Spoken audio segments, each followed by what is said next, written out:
الدين والصلاة والسلام على أشرف الأنبياء والمرسلين سيدنا وحبيبنا ومولانا محمد وعلى آله وصحبه أجمعين أما بعد.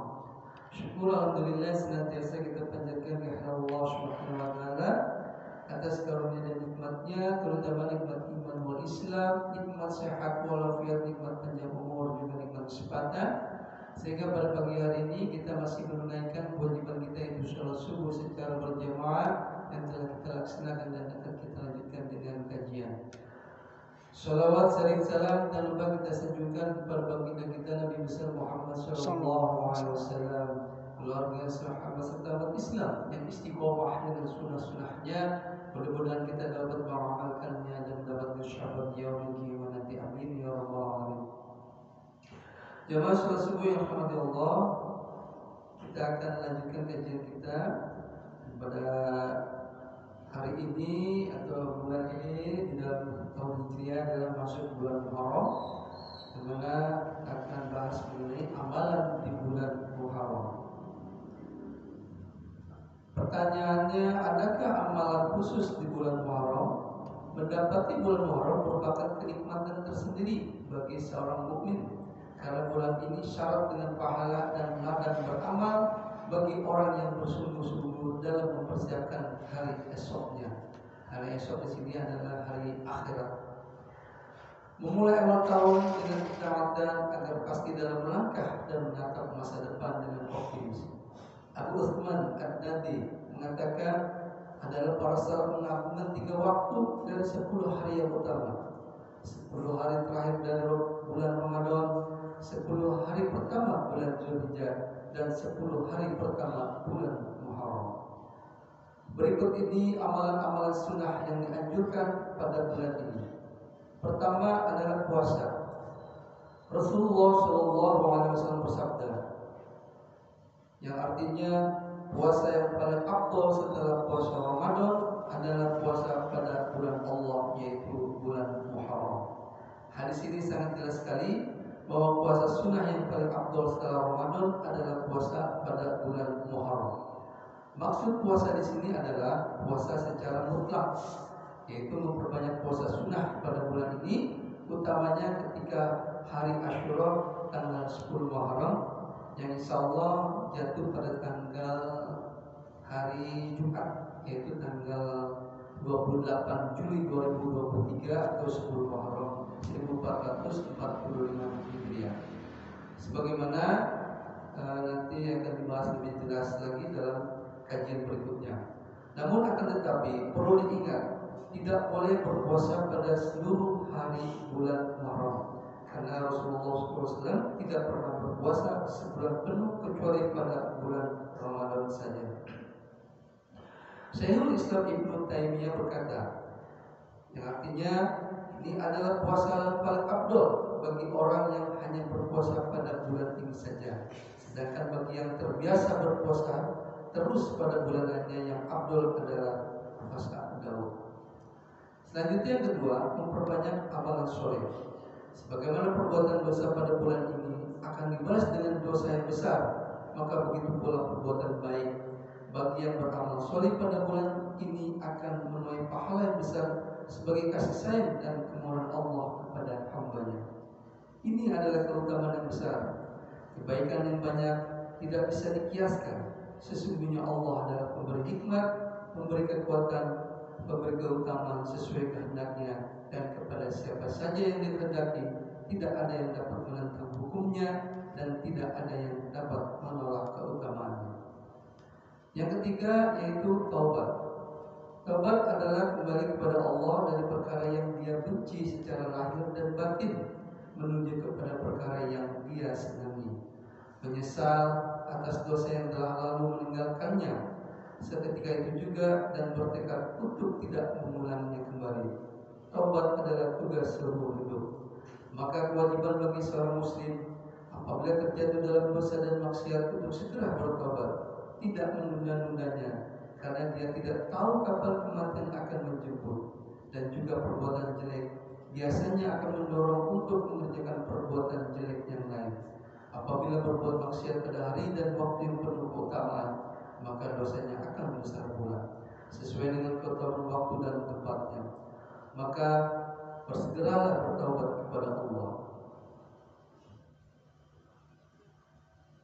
selanjutnya yaitu mengenai puasa di bulan Muharram.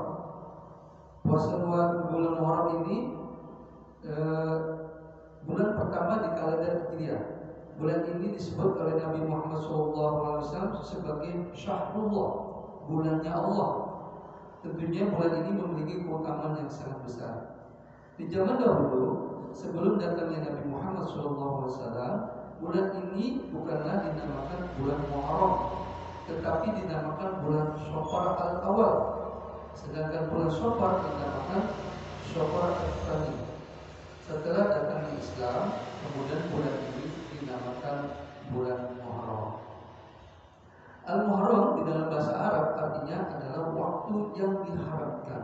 Untuk apa? Untuk menzalimi diri kita sendiri dari perbuatan dosa. Allah Subhanahu wa taala berfirman di dalam surat At-Taubah ayat 36 yang artinya sesungguhnya bilangan bulan di sisi Allah adalah 12 bulan. Dalam ketetapan Allah di waktu Dia menciptakan langit dan bumi, di antaranya ada 4 bulan haram. Itulah ketetapan agama yang lurus.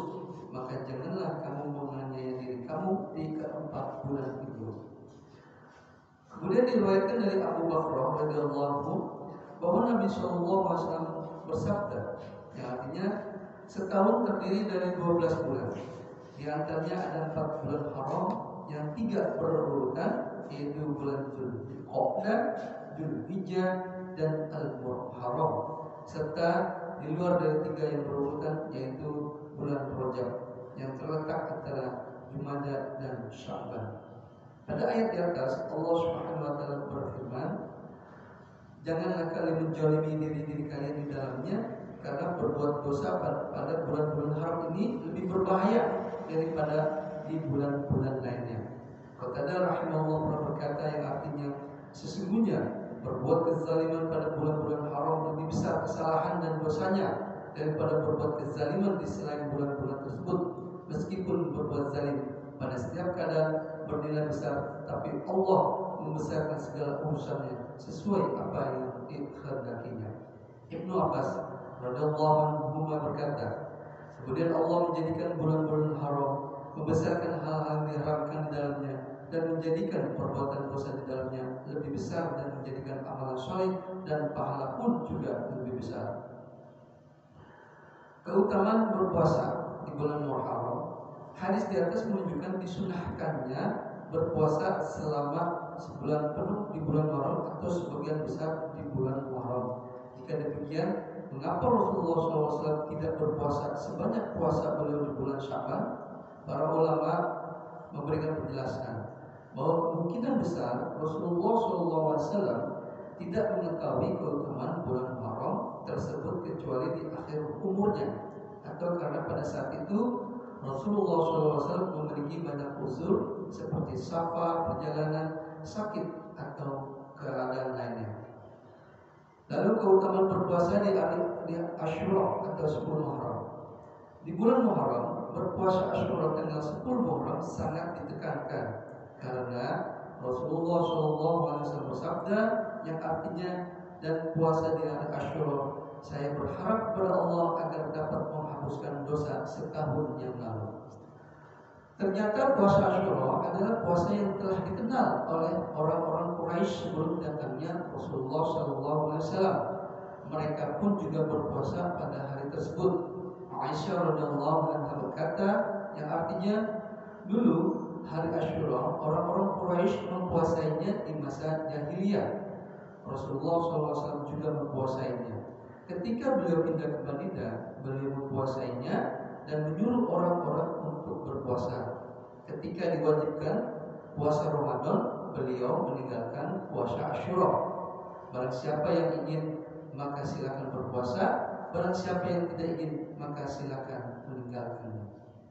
Keutamaan berpuasa sehari sebelumnya, yaitu tanggal 9. Selain berpuasa di hari Asyura, disukai untuk berpuasa pada tanggal 9 Muharram, karena Nabi SAW pernah berkeinginan jika seandainya tahun depan beliau akan berpuasa pada tanggal 9 dan 10 Muharram. Namun ternyata Rasulullah SAW wafat pada tahun tersebut. Diriwayatkan dari Abdullah bin Abbas radhiyallahu anhu bahwasannya baginda Rasulullah SAW bersabda ketika Rasulullah SAW berpuasa di hari Asyura dan memerintahkan manusia untuk berpuasa, pada para sahabat pun berkata, "Ya Rasulullah, sesungguhnya hari ini adalah hari yang diagungkan oleh orang-orang Yahudi dan Nasrani." Rasulullah SAW pun berkata, "Apabila tahun depan, insya Allah kita akan berpuasa dengan tanggal 9 Muharram." Namun belum sempat tahun depan tersebut datang, Rasulullah SAW wafat. Banyak ulama mengatakan bahwa disunahkan juga berpuasa sesudahnya, yaitu tanggal 11 Muharram. Di antara mereka ada yang berdalil dengan hadis Ibnu Abbas yang artinya, "Berpuasalah kalian pada hari Asyura dan selisihilah orang-orang Yahudi, berpuasalah sebelumnya atau berpuasalah setelahnya satu hari." Namun hadis ini lemah dari segi sanadnya. Meskipun demikian bukan berarti jika seseorang ingin berpuasa tanggal 11 Muharram hal tersebut terlarang. Tentu tidak. Karena puasa tanggal 11 Muharram termasuk puasa di bulan Muharram dan hal tersebut disunahkan. Sebagian ulama juga memberikan alasan jika berpuasa pada tanggal 11 Muharram dan 9 Muharram, maka hal tersebut dapat menghilangkan keraguan tentang bertepatan atau tidaknya hari Asyura atau 10 Muharram yang dipuasai tersebut. Karena bisa saja penentuan masuk atau tidaknya bulan Muharram tidak tepat. Apalagi untuk saat sekarang, banyak manusia tergantung ilmu astronomi dalam penentuan awal bulan, kecuali pada bulan Ramadan, bulan Syawal, dan bulan Dzulhijjah. Meningkatkan puasa Asyura disebutkan oleh para ahli fikih. Para ulama beberapa tingkatan dalam berpuasa di Asyura ini sebagai berikut. Yang pertama, tingkatan pertama yaitu berpuasa pada tanggal 9, 10, dan 11 Muharram. Yang kedua, tingkatan kedua berpuasa pada tanggal 9 dan 10 Muharram. Tingkatan yang ketiga berpuasa pada tanggal 10 dan 11 Muharram. Dan tingkatan keempat berpuasa hanya pada tanggal 10 Muharram. Sebagian ulama mengatakan makruhnya berpuasa pada hanya tanggal 10 Muharram karena hal tersebut mendekati penyerupaan dengan orang-orang Yahudi. Yang berpendapat demikian diantaranya adalah Ibnu Abbas, Imam Ahmad, dan sebagian mazhab Abu Hanifah.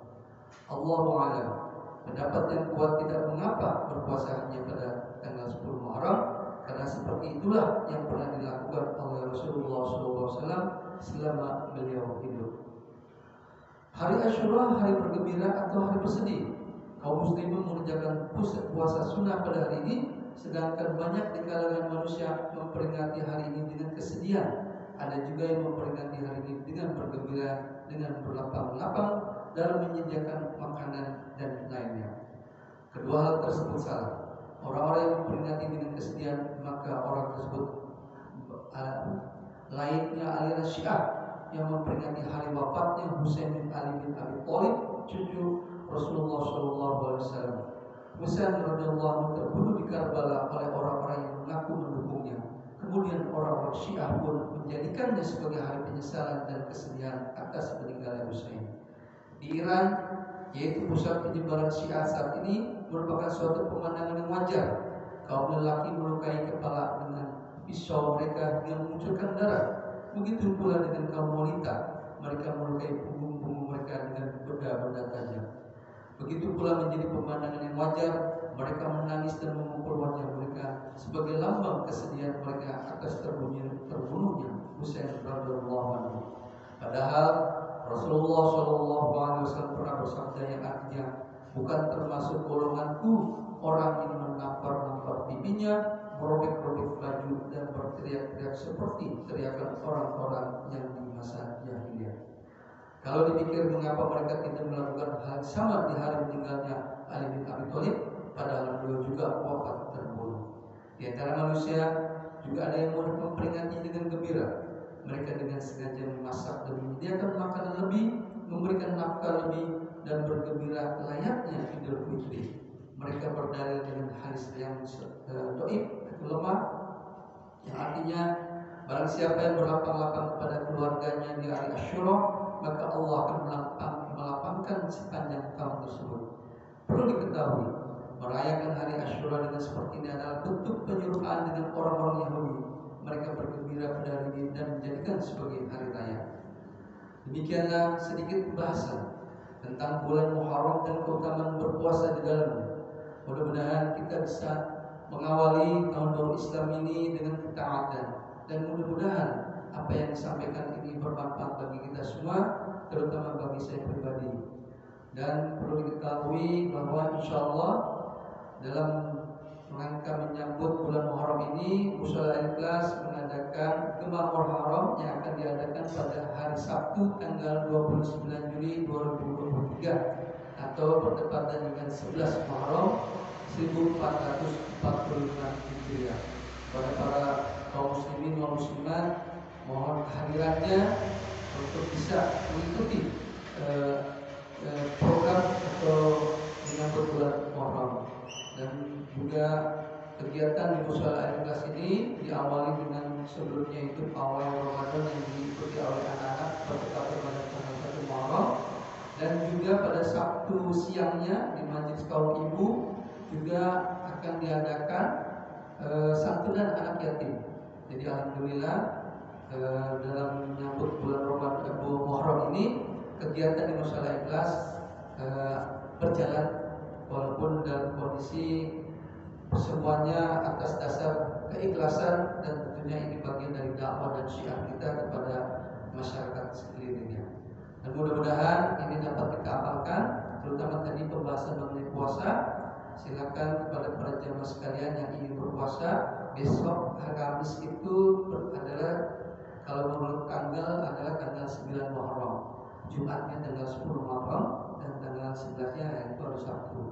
Silakan bagi para jamaah sekalian atau kaum muslimin muslimat yang ingin berpuasa sunnah seperti yang tadi sudah dijelaskan, mudah-mudahan ini dapat dilaksanakan dan dijalankan sebagai bentuk ketaatan juga kepada baginda Rasulullah SAW yang telah dilakukan, dan sebagai keimanan kita kepada Allah Subhanahu Wa Taala.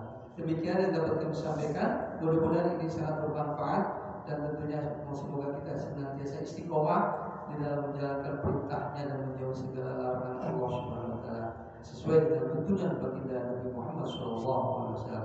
Mohon maaf atas segala kekurangannya. Wabillahi taufiq wal hidayah.